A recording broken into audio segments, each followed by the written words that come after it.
Moi, je viens de la résidence. Il va venir avec des machins. C'est vous. Vous imaginez, président, déjà, moi, je suis vous savez que ces gens-là que le CG m'appelle. Ils m'appellent pour me dire, même hier, ils m'ont dit que ça qui est 30 000, il y a au lieu n'importe quoi. Oui, ils m'appellent, c'est ça. N'importe quoi. Qui appelle sur 30 000 au lieu des combattants. Oui, ils m'ont dit que le jour même, les gars m'avaient dans ma chef. Ils m'ont dit la veille. Maître le gars a été surpris. Je dis, ils m'ont dit que mon conducteur a porté la vie sur terre. Ils m'ont dit de ne pas intervenir. Nous, on va venir avec des machettes. Kabouya et Kazadi, les Abraham, ils ont pris 80 000 $. Ils ont cité le nom. Si jamais l'UDPS devient à la tête du pays, vous croyez que vous allez changer quelque chose au pays? Parce qu'aujourd'hui, le pays se trouve dans un état, je dirais, catastrophique. Est-ce que vous croyez que vous, l'UDPS, vous allez quand même changer l'état du pays? Mais on changera nécessairement parce que, je répète, qu'on doit mettre sur pied un état de droit. Un état de droit, c'est celui où tout le monde respecte la loi. Ce n'est pas pour rien qu'on fait des constitutions. Et l'UDPS, ce sera le premier parti à respecter la constitution et la loi. Et dès qu'on respecte la constitution et la loi, sachez qu'à ce moment-là, c'est en fait la participation à la gestion du pays de l'ensemble de notre peuple. Dans la liberté, dans la justice, il n'y aura pas de discrimination. Déjà par ce fait-là, c'est déjà un grand changement.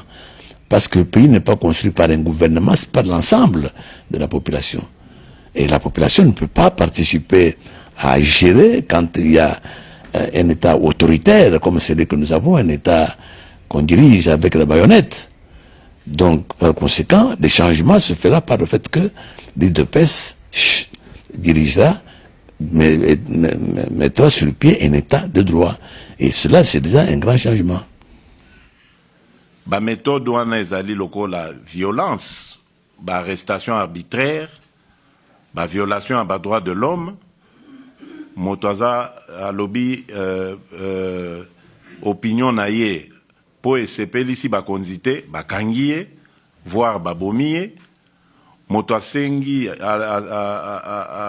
a informé que à la marche paix pacifique a memi mandoki na maboko te babete masasi akufi baka eze belé na mboka na biso nde biloko na lobaki système wana oye kota uta AFDL ti kino lelo enfin kino na décembre 2018 système wana na ko déboulonner yango.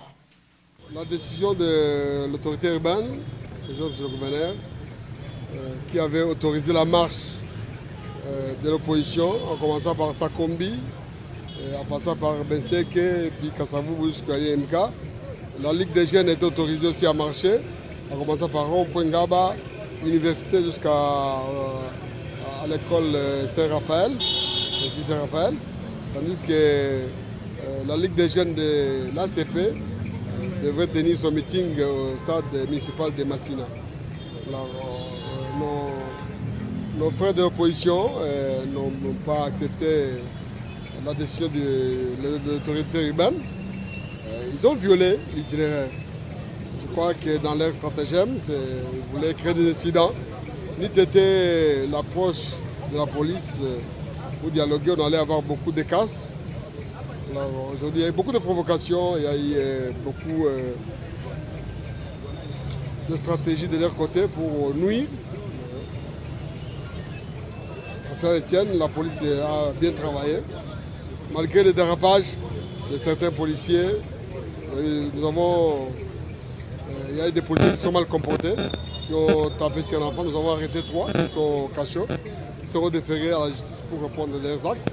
Les enquêtes sont en train de continuer.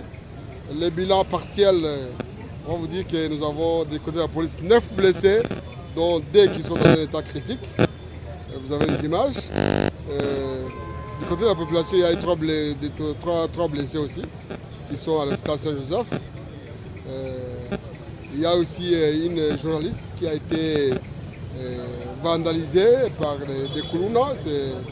On avait déjà parlé des Koulouna qui étaient achetés par nous autres, qui ont vandalisé une journaliste qui a été victime. Du coup, elle va porter plainte. Il y a le social de Kianza qui a été attaqué, saccagé. Ils ont voulu incendier. Heureusement pour nous, la police a intervenu. Alors, le bilan partiel, c'est celui-là. Nous avons 14 personnes interpellées qui sont chez nous, qui ont violé l'itinéraire, qui ont brutalisé, qui ont violenté, qui ont jeté un projectile aux policiers. Voilà le bilan partiel. Le bilan définitif, vous l'aurez dès que nous aurons tous les éléments, dès que nous aurons réuni tous les éléments. Honorables députés et sénateurs, notre économie, en plus d'être extravertie, dépend à plus de 80% du secteur minier. C'est pourquoi, dans le but de diversifier notre économie, j'ai répété à maintes reprises d'assurer le primat du sol sur le sous-sol. En d'autres termes, de l'agriculture sur les mines. J'ai adopté une stratégie à plusieurs variantes, mais qui oscille toute de la mise en place des zones économiques spéciales, autour de la mise en place des zones économiques spéciales, regroupées dans 6 espaces industriels dont le gouvernement vient d'adopter la création. Il s'agit de la zone industrielle de l'espace Kinshasa, comprenant la ville-province de Kinshasa, le Congo central et l'ancienne province du Bandundu. La zone industrielle de l'espace Kasaï, comprenant les provinces du Kasaï central, du Kasaï oriental, de la Lomami et du Sankuru. La zone industrielle de l'ancienne province du Katanga, la zone industrielle du Grand Kivu, la zone industrielle de l'ancienne province orientale, la zone industrielle de l'ancienne province de l'Équateur. Pour les zones économiques spéciales, 2 catégories d'investisseurs nationaux et étrangers y sont invités, à savoir les aménageurs et les entreprises. Ils jouissent des avantages fiscaux et parafiscaux pour une période respectivement de 10 ans, une fois renouvelable, et 5 ans, une fois renouvelable. Je ne veux pas entrer ici dans les détails d'autres avantages prévus, notamment en ceux qui concernent l'agriculture. Avec ceci, nous attendons voir l'émergence des petites et moyennes entreprises et petites et moyennes industries, ainsi que la création d'emplois. Honorables députés et sénateurs, l'objectif de l'autosuffisance alimentaire ne peut se réaliser qu'à travers une profonde réforme du secteur agricole. C'est ici le lieu de vous inviter à revisiter cet important outil législatif pour le rendre plus attrayant en tenant compte du contexte général de la région. Il est incompréhensible que nous puissions avoir 80 millions d'hectares de terres arables et 40 millions d'hectares de terres irrigables et que nous importions plus de 85% de produits pour la consommation de nos populations. Et d'avoir des millions de familles et d'enfants malnutris. C'est un spectacle désolant auquel nous devons absolument mettre fin. Je salue la signature intervenue récemment à Kinshasa entre le fonds d'investissement suisse Vital Capital et le ministère de l'Agriculture pour le développement de 5 zones agro-industrielles. Ce fonds a déjà mobilisé 150 millions de dollars avec l'accompagnement de la Banque africaine de développement pour la construction des routes de desserte agricole ainsi que des infrastructures énergétiques. C'est pas possible dans ce pays. On fixe des choses, des règles. On dit c'est comme ça qu'on va fonctionner. Et vous revenez sur sur vos propres engagements. Mais moi, je me pose la question, si vraiment il y a des hommes d'État dans ce pays, des hommes d'honneur surtout, c'est ça qu'il faut dire. Parce que moi, quand j'engage mon honneur dans quelque chose, je ne reviens pas en arrière. Et je retire ma signature au nom de l'UDPS de cet accord que nous avons signé à Genève hier dimanche 11 novembre. Nul n'ignore que la situation de la RD Congo est alarmante. Conséquence du processus électoral biaisé de 2011, qui fut caractérisé par une fraude massive et scandaleuse ayant permis de remettre en selle un pouvoir pourtant sanctionné par les urnes. Sur le plan sécuritaire, les démons d'hier semblent avoir ressurgi. À l'Est, la guerre qui avait miraculeusement pris fin à la faveur des pressions internationales continue de déverser son lot de victimes. Sur l'ensemble du pays, malgré la hausse du taux de croissance qu'on nous chante à longueur d'articles, etc., l'économie du pays reste enclavée parce que tournée vers les besoins extérieurs. Le social dégringole chaque jour à vue d'œil.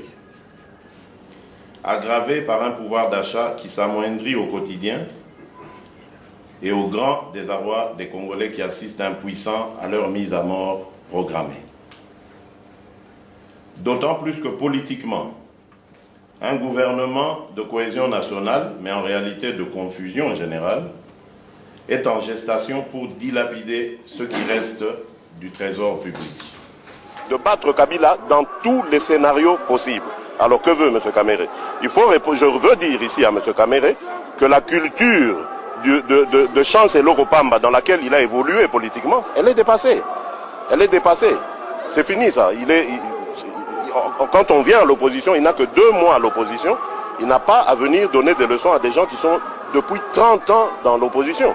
Ça fait 2 mois, il doit être humble, il doit apprendre à grandir dans l'opposition. Parce qu'il a encore à prouver, il doit encore démontrer à la face de nos compatriotes que c'est un opposant. Et ça, il n'a pas encore obtenu et déjà, il affiche une certaine arrogance que nous n'apprécions pas vraiment à l'UDPS. Donc, la main lui est toujours tendue. Nous avons donné notre position. Etienne Tshisekedi, c'est notre candidat pour les élections. Ce qui est élection est Gozalaté, alors Joseph Kabila pas Gozalaté.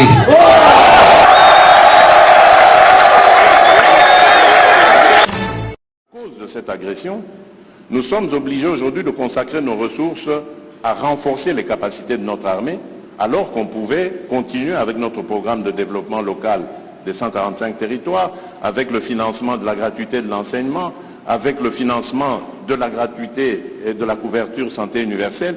Donc voilà, je peux continuer comme ça, des tas de projets sur lesquels nous étions engagés et que nous sommes maintenant obligés d'arrêter parce qu'il faut se consacrer à la sécurisation de nos populations et de notre territoire.